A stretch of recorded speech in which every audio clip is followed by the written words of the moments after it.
There is a hidden dialogue happening inside every human being, a silent conversation between faith and biology. Your body is listening to your beliefs. Every thought you repeat, every fear you rehearse, every prayer you whisper creates real changes in the architecture of your brain. Neuroscience calls it neuroplasticity, the brain's ability to reshape itself according to what it experiences.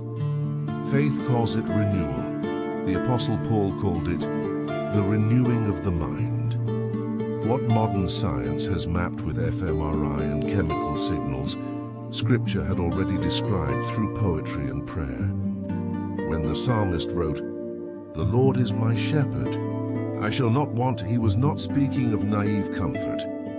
He was describing a biological transformation, the shift from a body flooded with fear to a mind anchored in divine safety.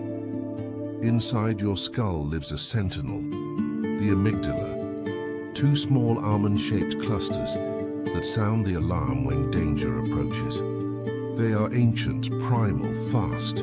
Their job is to protect, not to understand. They cannot tell the difference between a real threat and the memory of one. So when your mind revisits an old wound, the body reacts as if it were happening again. Your heart races, your breath shortens, your muscles prepare for battle.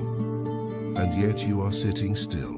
There is no lion, no enemy, no war, only a thought. This is why Psalm 23 matters more today than ever before. It is not simply a religious recitation, it is a neurological intervention. It teaches the nervous system a new rhythm, safety in the midst of uncertainty. When you say, "The Lord is my shepherd," you're not merely repeating words, you are giving your amygdala permission to rest. The body begins to trust what the soul declares. Slowly, through repetition and stillness, your parasympathetic system, the one that calms and heals, takes over. Heart rate slows, breathing deepens, and your mind opens to possibility again. This is the mystery the ancients knew by experience, that prayer is not an escape from the body, but its re-education. The believer's faith becomes the body's safety signal. When the shepherd's voice says, "Lie down in green pastures," your neurons interpret it as peace. When he says, "You shall not want," the brain begins to turn down the alarm. Faith is not wishful thinking. It is an act of neurobiological alignment with divine order. And this is why fear, though natural, is not final, because faith, through repetition and trust, literally rewires the pathways that fear once built. Every amen becomes a new connection. Every breath taken in prayer is a small act of healing, written into the nervous system. David, the shepherd king, did not have scientific language for this, but he knew the experience of it. He knew the pulse of terror, the tension of hiding in caves, the ache of betrayal. Yet from that chaos came a psalm that would outlive empires and empires of fear. He discovered what every anxious soul must rediscover, that peace is not the absence of threat, but the recognition of presence. "The Lord is my shepherd" is not information, it is relationship. It says to the body, "You are not alone in this wilderness."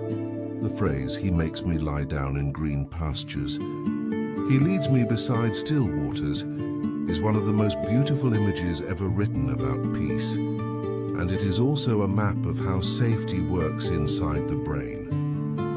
When the body senses trust, the autonomic nervous system shifts. The sympathetic branch, which drives fight or flight, slows its rhythm. The parasympathetic branch, guided by the vagus nerve, the great river of calm that flows from brain to body, begins its sacred work. The heart rate drops, blood pressure softens, digestion resumes. Your body returns home. This is not coincidence, it is design. The creator who formed neurons and synapses also breathed the language of Psalm 23 into David's soul. The shepherd's voice does not only comfort the spirit, It instructs the body to rest. Science calls this the neurobiology of safety. Scripture calls it, "He restores my soul." Both describe the same miracle, a nervous system that finally believes it is protected. Modern research shows that when people pray or meditate on love and trust, the amygdala's activity decreases, while regions linked to empathy and reasoning grow brighter. Fear quiets. Connection awakens. The mind becomes capable of compassion again. This is what the Valley of Shadows can never steal: the capacity to love even when afraid. God's care, then, is not abstract. It is embodied, written into nerve, muscle, and breath. When the shepherd guides, he does so through presence. Presence changes chemistry. Love changes the bloodstream. And yet Scripture remains wiser than any lab report. It tells us that the soul needs more than serotonin. It needs meaning. Peace is not only chemical equilibrium, it is communion. That is why the psalm moves from green fields to dark valleys, because no amount of calm can erase the mystery of life. Only trust can carry us through it. When David writes, "Even though I walk through the valley of the shadow of death, I will fear no evil, for you are with me." He reveals the deepest layer of human security, co-regulation with the divine. Infants calm when held by a parent whose heartbeat is steady. Adults calm when they sense they are held by a presence that will not leave. The same neural circuits that detect a mother's warmth respond to the awareness of God's nearness. This is not superstition. It is incarnation. Faith does for the mind what touch does for the body. It reassures. Every time you whisper, "You are with me," the brain receives that phrase as safety.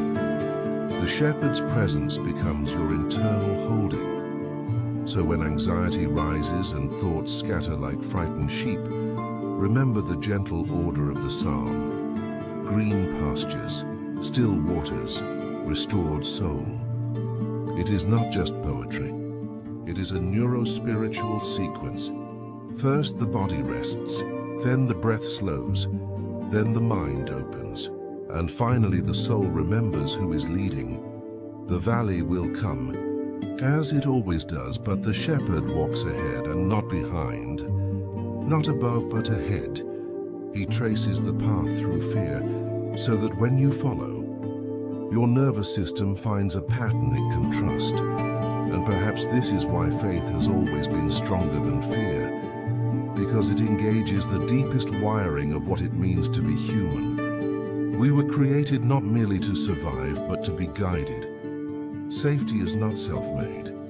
It is received. And the shepherd, in his infinite patience, keeps teaching our restless bodies how to believe that truth again. Lord, you know the weight that lives inside my chest, the memories that still shout like storms in the night. Teach my body to remember your nearness. Teach my mind to believe what my spirit already knows. When I am afraid, whisper truth into the noise. When my thoughts run wild, take them gently by the hand and lead them beside still waters. Rewire the patterns of my fear into paths of trust. Turn every reflex of panic into a rhythm of prayer. Let your rod and staff comfort me. Discipline when I stray, guidance when I forget. Let my brain, my heart, my very breath learn the cadence of your peace. And may my home, my family, my inner world become the pasture where your presence dwells. Amen. Peace is not a gift we stumble upon. It is a practice we learn. Every moment of anxiety is an invitation to rehearse trust again. Neuroscience calls this repetition and reinforcement. The circuits of calm are strengthened each time you return to stillness, each time you choose to breathe rather than panic, each time you speak faith into the noise. Faith, therefore, is not denial. It is disciplined awareness, the steady habit of returning the mind to what the heart already knows, that there is a shepherd watching, guiding, guarding. So how do we train the mind for peace? When fear wakes you at night, place your hand over your heart, feel its rhythm and whisper, "The Lord is my shepherd, I shall not want." You are reminding your nervous system of its truest story, that you are held. When tension coils in your chest during the day, pause, breathe slowly through your nose and imagine the shepherd's staff, firm, gentle, drawing a circle of protection around your thoughts. That simple act quiets the amygdala, shifts your body toward the parasympathetic state, and opens the path for the spirit to restore your soul. And when you feel utterly lost, picture green pastures within your own mind, not distant fields but inner landscapes of safety. Let gratitude become the grass under your feet. Let hope become the horizon. Science would say you are strengthening the trust circuits of your brain. Scripture would say you are lying down in green pastures. Both are true. Both describe a creation designed for communion. It is the same holy mechanism that has always connected heaven and flesh. Attention. Whatever you attend to shapes what you become. Fear is fed by focus. Faith is born through it. This is why the psalm ends not in a battlefield but at a table. You prepare a table before me in the presence of my enemies. The shepherd does not promise escape. He offers presence in the middle of threat. Even surrounded by what frightens us, we are invited to eat, to breathe, to live. Your nervous system was made to rest in that paradox, the coexistence of danger and divine companionship. It is how peace becomes durable. And then, as the psalm closes, a single sentence holds the secret of longevity. Surely goodness and mercy shall follow me all the days of my life. Follow, not force. Grace pursues, not demands. Even when you cannot hold on to faith, faith holds on to you. Peace will not always shout. Sometimes it will only hum beneath the chaos. Listen for that hum. It is the shepherd's song echoing in the fibers of your being. Each heartbeat that slows, each breath that deepens, is heaven reminding you that you are safe. When you walk through the valley again, and you will, remember that you are walking through, not into. The shepherd is still ahead, mapping the terrain with his mercy. So breathe, rest, and let your mind, your body, and your faith agree on this one truth. You are safe in the shepherd's care.